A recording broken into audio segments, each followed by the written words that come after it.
Welcome to Harder Than It Looks, Parking Uncovered, a podcast that illuminates real solutions to common problems within the parking industry.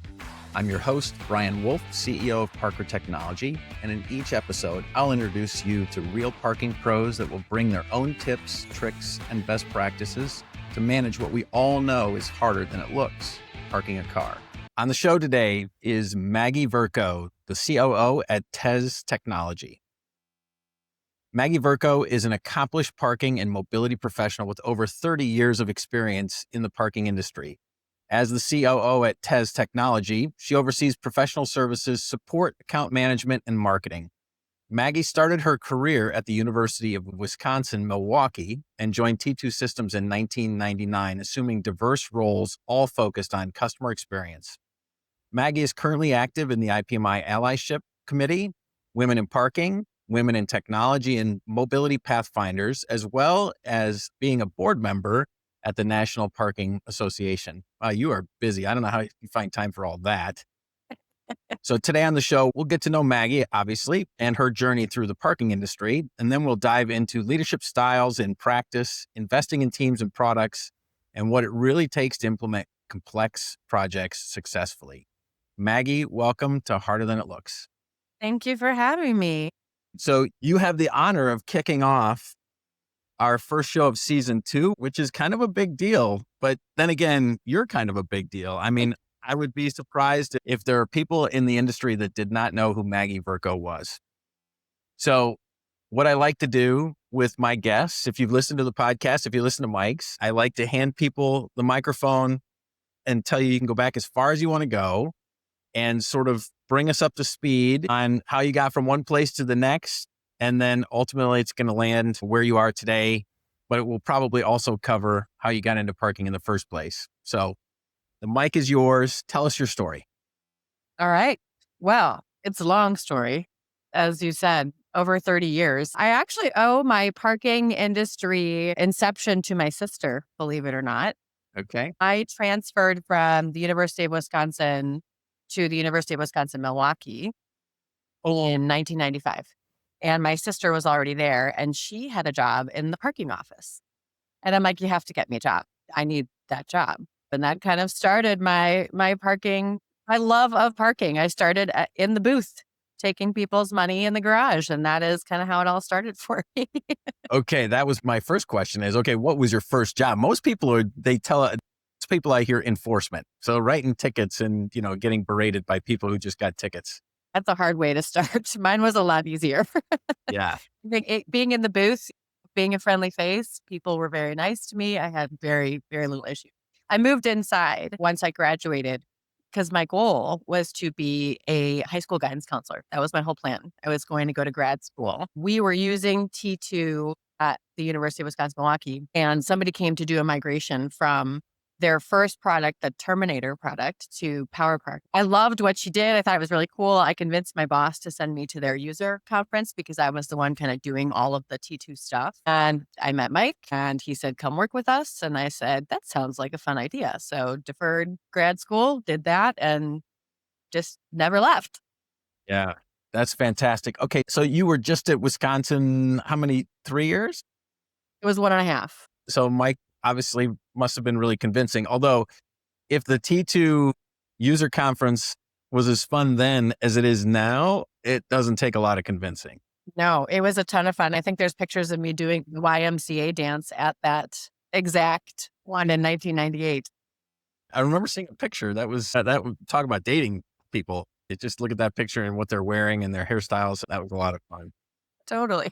Okay, so let's stay with T2 just for a second, because I will tell you that, and I think I told this to Mike on his podcast as well. Like when I think about like all-star leadership teams and then killer cultures in parking, I think about T2 Systems, right? And the juggernaut that Mike, you and Irina, Tim, others I'm sure built. I'm wondering, how'd you do that? Like, what was the secret sauce and what made it so special? Why did it work? Because I aspire to have Parker Technology be like T2 Systems one day, right?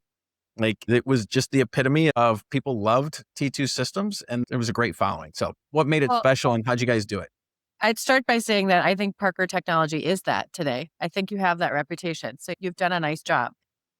Thank When you start as a very small company and you grow and you grow and you grow and you have this smaller group of people, like I think I was employee number 23. Mm, When you have that group of people that has to touch everything, has to get involved in everything because there's just not, you can't have that same division that yeah. you have at a larger company, you kind of, it becomes your family, your baby, we definitely had a family feel about it at T2, and you have to work really dysfunctionally sometimes, but closely together to grow that baby up. And I think that was a big part of it. We worked hard. And so then we played hard. We found ways to reward our folks and each other because we knew we were having to work really hard to get T2 where it was. And it is a lot about leadership. I mean, Mike is clearly a very good, engaged, like wants to understand what's going on in the business. And that develops trust, that develops that really good relationship across departments. It's a good example for other leaders that are coming in. It certainly was a good example for me. I think of myself as being really collaborative and understanding that collaboration helps not just your company grow, but it's also helps your culture stay really positive to Yeah. be collaborative. And he was a great example of that, as others that you mentioned were too. Irina, Tim, Adam, a lot of people had that same mindset, which Yeah. helps the culture significantly. Okay. So if you were to give a leader listening to this advice, like what does it take to build a special culture? So we talked about the leadership and things like that, but what's the secret ingredient? I guess I would say you have to be present. Mm, It's important that you're present and that you're visible. If you're not, if you're behind closed doors, if you're not engaged, you don't have to communicate with everybody one on one all the time, but you have to find those opportunities because that is going to develop that trust and that authenticity. And it's going to make people want to work harder and support you in your goal as a leader. So I think being present is really, really important. I love that. The concept, I probably don't do it as much as I should, but like just going down and walking the floors and making your presence known. There are lots of other leaders that are telling me that that's important. And so to hear it from you is great. Yeah. So now go back 30 years. So you said it was a good job. Yeah. Well, you said parking was a good job, but ultimately what hooked you about with parking? What was it about parking? I don't know so much that it is about parking as it was about what I was doing, I guess. But if we're just talking about the parking side of things, parking is so much bigger than I think anybody ever knows. When I try to explain to people what I do and what the parking industry is, they have no idea that there's so much involved in parking. And it's often like the first thing that somebody sees associated with your involvement with parking. So we want those people to come back again and again and again and have a good experience. So I guess that for me, like parking wise, that would be it.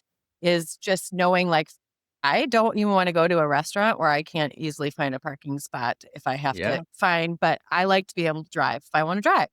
And so that's important thing to think about. And as I've worked in parking, finding those things to make experiences for other parkers better is kind of Mm, exciting.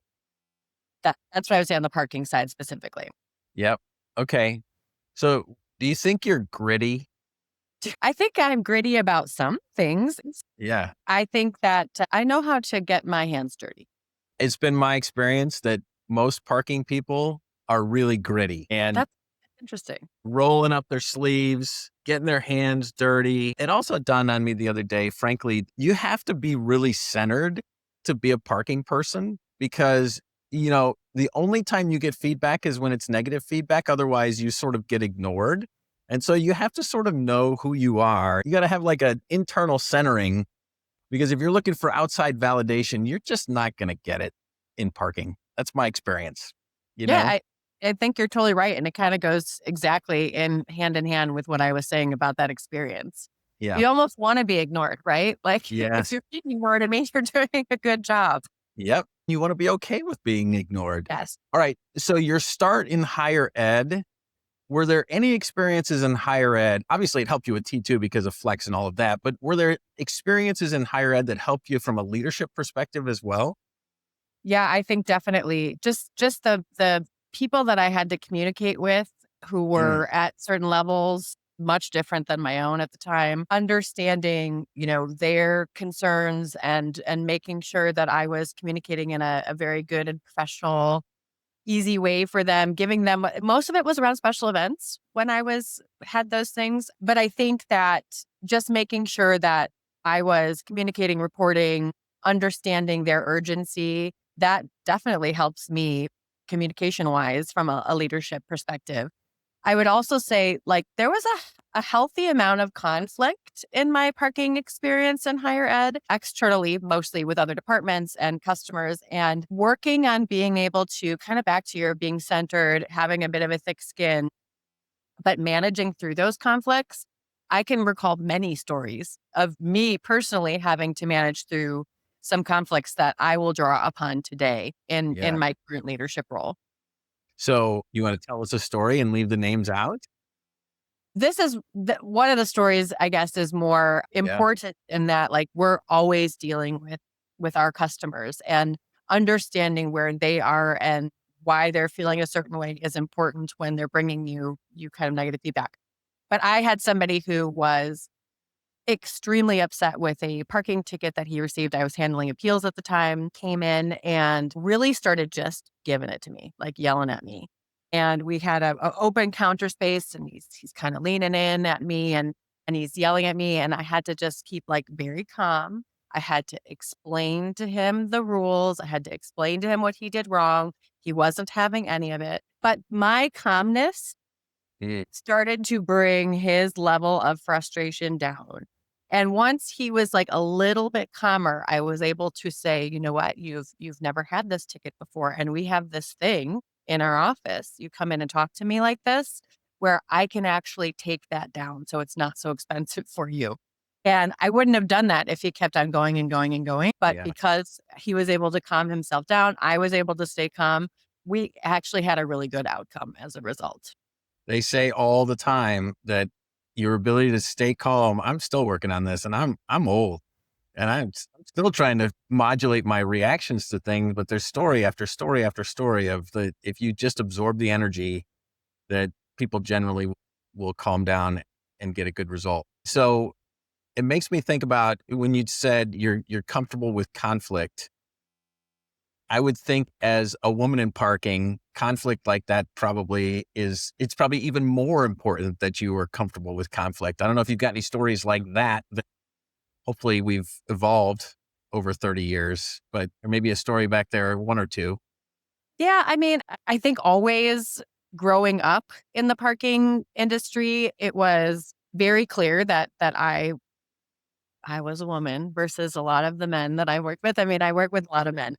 Still work with a lot of men today. But I think, the key is good companies, good cultures. We're going to support each other's diversity. We're going to highlight each other's diversity. And it really, what matters in the end is, are we putting out good product? Are we putting out good process? Are we making our customers happy? And it really, I think for the leaders that I've had, that's been what's important. And my gender per se has not been something that has come in to highlight, I should say, not even question. I don't feel like a different person at the table than anybody else. And I appreciate that. Mike, who gave me opportunities right away.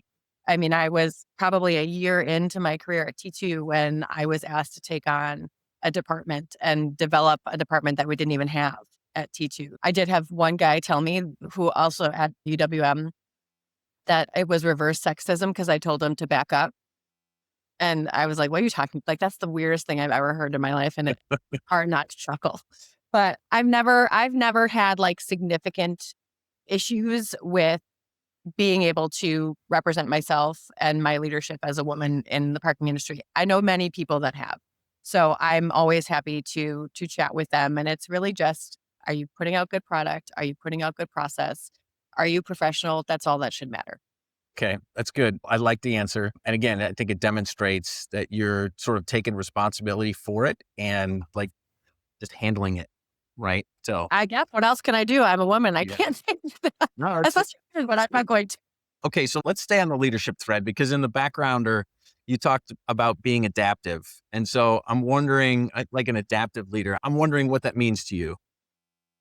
So I think that if you do not take on multiple leadership styles, like depending on your situation, on who you're actually leading, like there's a lot of inputs that are going to determine what styles you should use in certain scenarios, then you're not going to be doing it well. Like you can't have one leadership style. There's no such thing. If you have one leadership style, you're probably not a very good leader.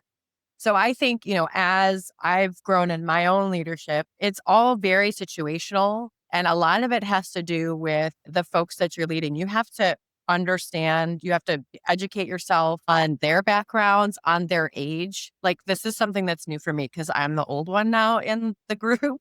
And there's people that are half my age that are reporting up into me and they were raised differently and they have different expectations than I did coming in. And it's not to say that it should be my way or the highway or theirs. It's finding out how to kind of find that middle ground so that they're inspired to potentially replace you at some point. That's what we should all be looking for, right? Is the next leaders in that group. But I do think it's really important that you figure out how to adapt with the people you're leading, but also just what does the situation call for? There are going to be times when you have to be okay making a decision on the spot. That is an important part of leadership where you have to just use the data that you have at that point and make the decision. There are also going to be other times where it's really fulfilling and rewarding to your team that you say, here's the problem. I would like you to go take it away and solve it. Come back. Tell me what your solutions are. And that's helps grow the people in your teams. So I think there's like a lot of leadership styles. I focus on generally about 6 different ones, and you have to pull from different ones depending on the situation and on who you're leading. So can I put you on the spot and ask about all 6 of those leadership styles? Yeah. Autocratic is the first one. That's the one where you have to make a decision right away. It's not something that people probably adopt as a regular style, but you have to be comfortable doing that. Yep. Democratic, obviously, that's the one where it's sort of committee, group thought, group decision making, which is good for growth and development of your teams, but also make things take a little bit longer. There's like an innovative leader or transformational, I guess they kind of go together, where you're going to make big changes. You set out to make big changes, but you're bringing people along the way so that they can see your vision. There's servant leadership, which I think all of us need to have a little of that in our Oh, yeah. lives. If you're not, if you don't do that, you're not in touch. Your culture is going to suffer from that. So we have 6 core values, and I always forget the 6th, but it's a different 6th every time. Really? Right? So I'll run them down, honesty and integrity, excellence in communication, servant's heart, above Yeah. and beyond, noble intent. Boy, see, so I always forget the 6th one. Critical thinking is the last one, right? But so it That's good. eventually comes to me. I'm trying to You take the were trying pressure to off. buy me time so I could remember all my 6. I remember the 5th is transactional. And Uh, transactional is really, it's down to like the datas and yeah, number and measurements, which you also have to have that as part of your leadership style. You have to measure what's sure. working. It's a little bit more reward based, but it's not, again, something that you would do consistently as your only leadership style. But I would say I adopt mostly the democratic, servant leadership, and transformational. Those 3, like I try to do regularly. And the transformational thing, even if it's something small, like teams get excited about trying to solve something or create something that is new and exciting. It helps get out of the mundane. So pulling those 3 is for me. I do that quite often. So let's talk about your role now as the COO, right? So you've got professional services, support, account management, and marketing. Yes. How do you keep all of those folks from falling into silos? And then how do you keep those folks connected to the organization that you don't have reporting to you? Part of it, I think, is just having a leadership team established so that stakeholders or leaders from each important, well, they're all important, each department, I'll just say, Yeah. generally weekly, so that you're talking about good, the bad, the ugly, the things that you need to be talking about across the board. It's also, highlighting where another department has been very important to one of your own departments and developing that collaboration and that kind of reward, if you will. There's a level of customer facing activity for all four of those departments. And if we put the customer at the center, which is what I think is important to do, if we put the customer at the center and everybody that's their goals is how am I helping the customer who's paying my paycheck, how am I helping them and making their experience better, like that, they start to bounce things off of each other, right? They start to say, even the implementation team is like marketing, hey, can you help me design this document so that it is so much more easy for the customer to understand? And yeah, I can do that. And so I think it's developing those things that help that cross collaboration and encouraging that so that everybody kind of gets a feel of what it's like to be in each other's departments. I think that's very Yeah. important. Yeah. No, that's good. By the way, your organization, it makes perfect sense to Oh, thank have, you. because it's the client facing aspect. All of this stuff is client facing. You're touching clients. I have not seen very many organizations execute the difference between client success, support, and account management and sales very well. They all sort of it all gets kind of mixed up and kind of confusing, and so we all just sort of muddle through it, frankly. And it's the culture that and the cultural thread that I think ultimately ties all those departments together, because it really just depends on leadership where those things fall, and we all have to work together. Yep, I totally agree with that. How much conditioned air escapes every time your parking garage door opens? Rytech high-performance doors open and close in seconds, dramatically reducing air infiltration and cutting your energy costs. Their high speed helps maintain temperature control while handling high-traffic environments day after day. If you manage a parking facility in an extreme climate, hot or cold, Rytech can help you save on energy costs. Visit rytechdoors.com to learn more. So where does conflict tend to rise in your organization? I think Where's it's the a natural friction? place you would expect it, like there's always going to be some tension, some natural tension between like sales and implementation. I think that there's some natural tension between sales and marketing. Marketing, give me more leads. I want more leads. I get it. We're trying. Sales. Follow up on the leads that I give you. Yeah. It generally tends to be between departments where there's some kind of a handoff. Right now we're doing a bunch of upgrades from an older product to a newer product, and there's a lot of different hands in that process. So making sure that everybody understands what each department needs to move forward and to do this proper upgrade is really important, and that you're having that dialogue and making it very transparent and collaborative. So I think any place that there's a handoff, there's always going to be some natural conflict. And that's Yeah, where I see it most in my organization.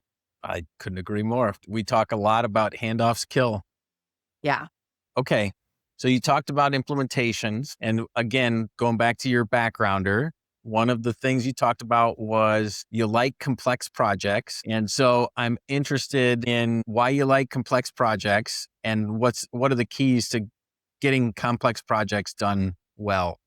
Yeah. So when I started with T2, I actually did implementations. That was my job. And what I loved about that was taking this chunk of data and process and figuring out how to move it over here. It was a challenge, but it was so rewarding. Like it was personally rewarding to be able to do that, to get that done, to train the customer so that they felt confident, and then to see the customer like thrive in the new environment. That's incredibly rewarding to me. And now, more currently, projects that we might undertake, like the one I just talked about, I think it is still just as rewarding to be able to take a complex project, to have to dig in there, like you said before, be gritty, roll your sleeves up, Yeah. and really work with other departments in a challenging way often, but to get over that hump and to see how much better it is on the other side. Like I live for that reward. I love that reward, not just personally, but for like the impact that it will have on the people on the other side. I've heard you say a couple of times how rewarding it is to get from one place to another. I just wonder what that says about you as a person, as a leader. Okay. So I guess it would say one that I don't really like to fail. Good. I know you Yep. have to fail to learn what success looks like. I think it also means that I'm really selfish because I feel good at the end. No, Okay. but I do think I just know that hard work is meaningful on the other end. And I Mm, think you just have to be comfortable in the uncomfy to get through it. And then what comes on the other side, everybody's going to be happy with. So I just feel like that's an important thing to keep in mind. makes perfect sense. So you get great joy out of not failing and that sort of moving people across. So let's go to the other side of that. So what's the biggest mistake you Okay. see organizations make when they're doing a major implementation? Yeah. So I would say definitely the change management upfront, proper planning. I mean, it is really just planning. I think expectations have to be very clear on the time commitment that's going to be needed. I think you have to do really regular check ins on that too and have somebody that's accountable to the overall project. And I think if you kind of say, this is the project, go off and do your thing, and you don't have that like central person that's managing to, it's just a project manager, really. But Sure. it's a key component to making sure that all the departments and all the dependencies are working properly.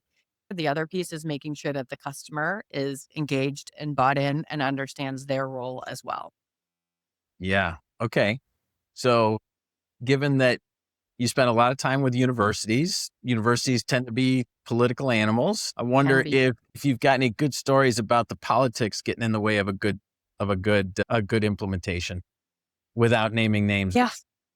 I was pretty lucky. I think by the time I got involved, we were solving a problem for them and they were excited to move forward. I would say we see more of the politics in the upfront sales process, making sure that all the right people are at the table and they understand what their responsibilities are. That's where I think it can get a little bit more contentious on their side, like talking between each other. Like parking often knows this is what I want, this is what we need. But then you get the IT infrastructure involved, you get the accounting folks involved, sometimes even get like the chancellor involved, depending on where you are. But I think by the time, from an implementation perspective, when I'm involved, it's not so much. I think the biggest things that I saw were the inability to change a process because that is what we do. This is what we do. We have to do it this way. Yeah. And so trying to get over those boundaries of get it. I understand what you're saying. However, if you did it this way and you used this tool, you would be so much more efficient. That worked, I think, 50% of the time. That there were many times where we just had to do what they said we had to do. And that was hard. And it ended up not being great for them either. And a lot of times we fixed it in the more efficient way. But that's probably from an implementation perspective where we saw it the most. Yeah, I would imagine you could see that it wasn't going to go as smoothly as it could.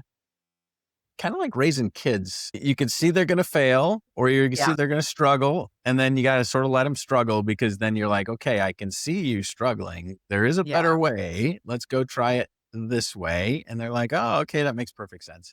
I'm sure it Great happened to you. analogy. That's a great analogy. It's perfect. But it's probably also about a little bit of patience as well. Absolutely. Like you have to be patient. You have to listen.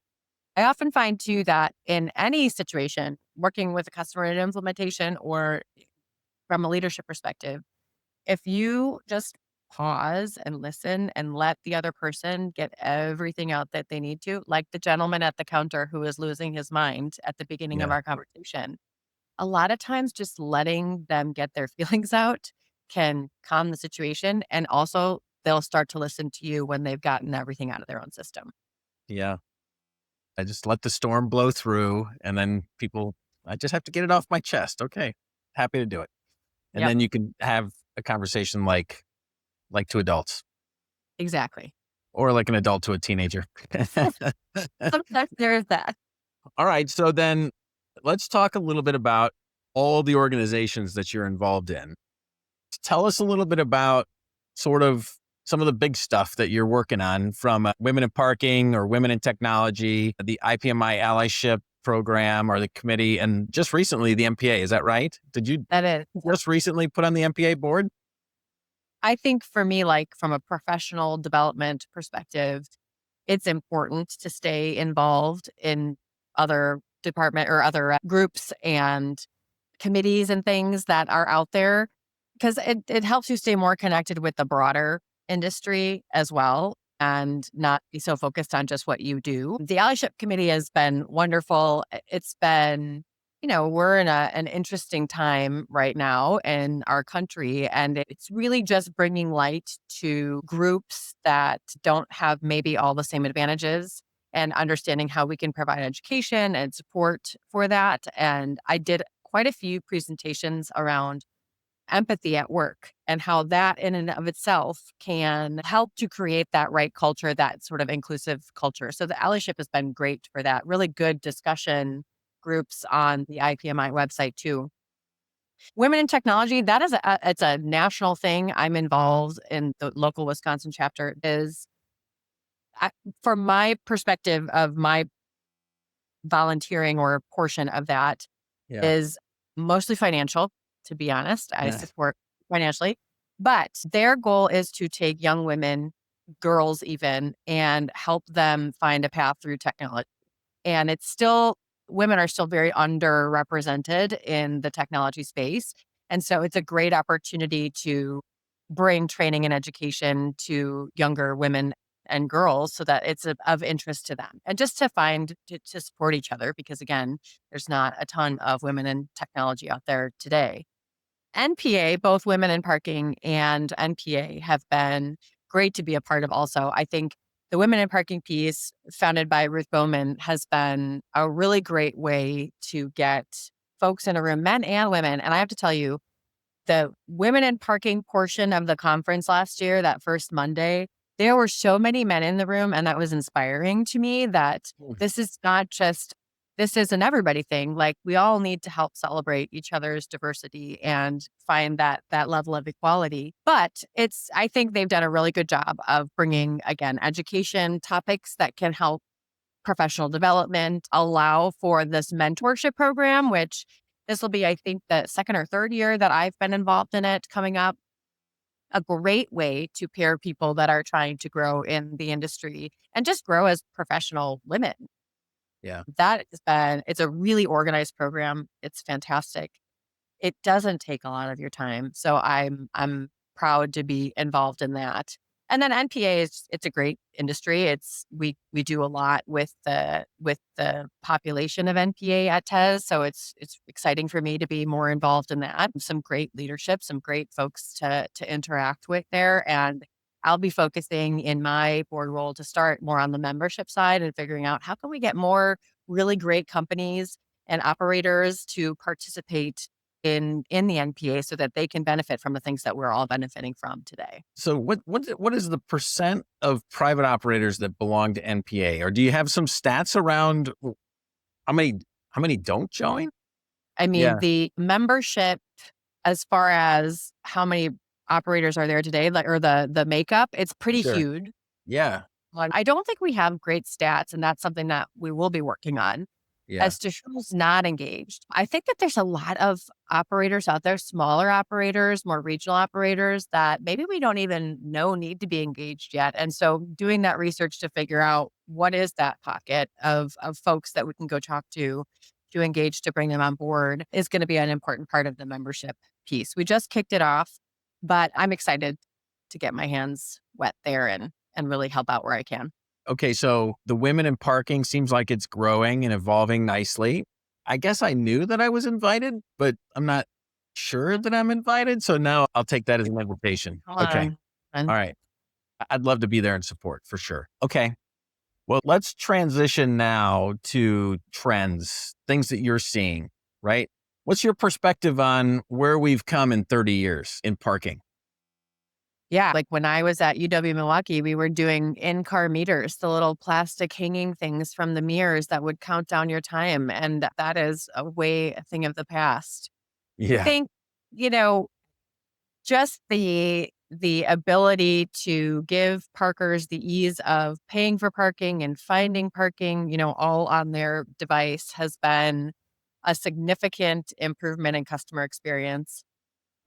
I think that our trend towards artificial intelligence, like we talked a lot about last week at the Winter Leadership Forum, is exciting and scary, but it's just going to transform the industry even more. I think in a positive way. Again, if you're always thinking about the end user, if you're always thinking about the actual parker, the things that have changed over time from the always having to have coins to, having that perfect parking spot that you have to search for instead of being able to see where it's available ahead of time. All of those things have helped the customer experience. And I even think, the AI pieces are going to take that further in that Yeah. it's just going to make that customer experience easier. So I think the trends towards less things that you have to have in your hands, less driving around, more technology at your fingertips has been incredible. And I think we're going to see that continue even more in a positive direction. Yeah. I think I agree. The phone, certainly, the ability to find and pay for your parking a lot easier. So hmm take a minute and tell us what's new and fun at TEZ. What are you guys most excited about there? Yeah, we launched a new product about a year ago now, maybe a little bit over a year ago. And so we're in the process of taking all of our existing customers to that new product. And it's really exciting. It's definitely has a fresh user perspective. I think it has a smoother flow. It allows more functionality and features that we didn't have before. So that's exciting. Maybe even more exciting is we have a really good board and they know our potential. They know our reputation in the marketplace and want that to continue and grow. And so they invested significantly in our ability to improve our valet product. We've been working on rebuilding that into same kind of thing, fresher, better functionality, smoother process, better in valet. There's a lot of people involved. There's back end, there's the actual valet person, there's the customer. And so making sure that all of those handoffs and points are smooth and easy and they have what they need at their fingertips. We just launched our very first implementation of that at a very large airport, DFW.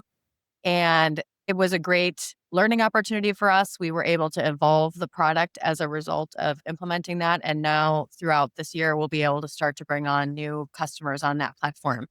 And it's just exciting because you don't hear of a lot of investment in that area. And that's something we're really good at, the valet side. Yeah. And it's exciting to be able to help our customers get to that next level with it. Nice. Congratulations. Thank you. My guess is DFW wouldn't put in things that don't work. And so Agree. that's pretty awesome. I know Very Dean pretty exciting. well. And Dean's very discerning and wants Yes. to be able to trust that things work for sure. And just heard from him that he's happy with the solution. So that's good to know. All right. So then it'll be generally available for everyone or anyone that wants to either upgrade and or use it in early 26, or is it Yeah. available now? So what we're doing, we've started with the airport. We'll roll some other airports into it first, Yeah. and then we'll Sure. have fast follows with some of our other verticals. So Okay. yeah, I mean, by the end of the year, it should be just massively, genuinely available. All right. I won't get ahead of you. Thank you. Okay. So before we get to the lightning round, what haven't I asked you that I should have asked you or that you'd like to make sure we know about either you or your perspective on the industry or women in parking or anything? I mean, you haven't asked me what my favorite color is, so I think that's kind of surprising. Is it purple? It's green. I know it should be purple, but green. I've never adopted my company branding colors for myself, but I did use my purple Yeti today. Yeah. I don't really think you haven't asked me. I think you've asked me all the things that I would say. I'm really proud of myself and where I've come. And Yeah. I never would have gotten there without incredible leaders that I've had and awesome opportunity. T2 is a wonderful company. They gave me so much of my own professional development and growth and opportunity. Mike has been a consistent part of that for me throughout my career, obviously. So Yeah. he's been wonderful. And TEZ is a great company. I feel very fortunate to be a part of it. Well, I would say it struck me that all of the different organizations that you belong in, the fact that that's a pretty broad swath of parking professionals that are asking you to contribute, that's usually a good sign too. Very, very honoring. Yeah, for sure. That's great. Okay. I think you asking me to be on this makes me feel like proud. Listen, we try and get interesting people to just sit down and have a conversation because I think people want to know. They want to know more about Maggie. So here we go. Lightning All right. round. Are you I'm ready? scared. You should not be scared, other than the fact that I will tell you that I have a history of stumping people on the first question. And so Okay. by all means, take your time, think it through. The question is, what phrase are you known for?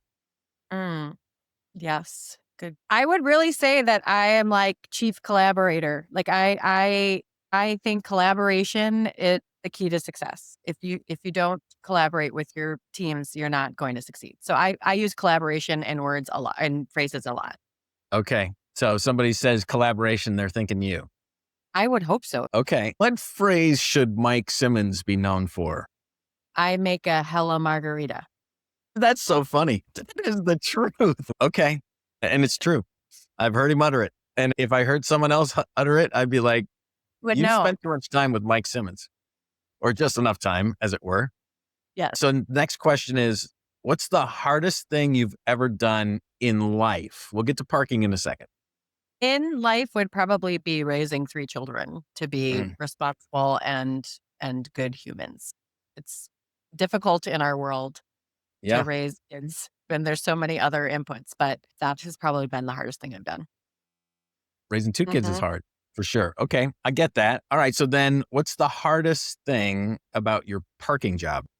I think it is, for me, again, customers being at the center, wanting everybody to feel happy and rewarded and successful internally and externally, and finding that balance to know that not everybody is going to be happy all the time, but doing your best to bring as much of that calm as you can to make that happen. Yep, that makes perfect sense. Your benchmark for hitting the spot perfectly is when everyone is a little unhappy, right? Yep, In my experience, that's at least. true. Very true. Okay, so if you could wave your magic wand and fix one thing in parking, what would it be?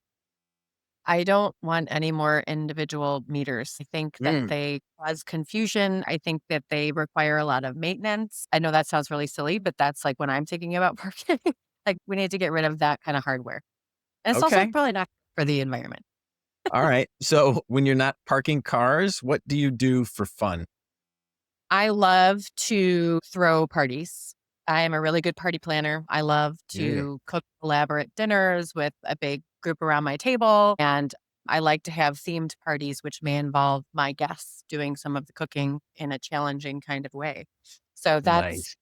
I love to do that. I love to read. I love movies and just spending time with friends and family. Okay. So have you seen Landman? Love it. It's fantastic. Okay. So you love, gosh, why am I blanking out? Jill and I just watched the last episode of season 2. What Really is bad. it? It doesn't matter. Yeah, is it Angela? Angela, Yeah. like all her themed nights for I dinners. do. Well, I think it's super fun. The pirate one was hilarious. Yeah. Well, one with the hot dogs. Yeah, Oh, she knows what she's doing. all right. So do you have a signature dish? Do you have like, if somebody leaves you to your own devices, you're like, okay, I'm going to make X. What are you going to make? Yeah, it's funny because it's something that I don't even eat anymore. I don't eat meat anymore. Huh? But if I'm cooking for a crowd, I will generally do one of 2 things. I do a really beautiful beef tenderloin, Mm, and then I do a really, really, really good oven baked, slow roasted brisket. okay. Yeah. With all the barbecue sides and all of Yeah. that. And how long is that brisket generally in the oven? Depending on how many people are over, it's just 5, 6 hours. Yeah. Slow and low. All right. So last question. What are you most proud of? My career and family, like just the fact that I can provide for my family because I've done a good job in my professional life. That's a good thing to be proud of. So I appreciate that.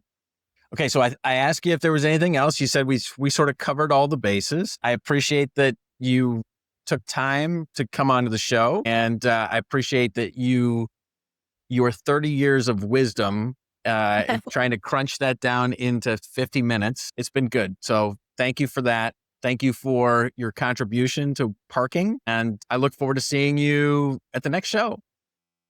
Yeah, which will be, is that IPMI maybe? Could be IPMI in Milwaukee. Oh, that's right. I look forward to seeing you in your hometown. How fun will that be? Yeah, let's go. Thanks for having me, Brian. This was really fun. Yep. Thanks, Mag. That's a wrap on this episode of Harder Than It Looks, Parking Uncovered, presented by Parker Technology. Please leave us a review if you liked what you heard. Make sure you tune in next month as we continue to uncover tips, tricks, and best practices to manage what we all know is harder than it looks, parking a car. Bye for now.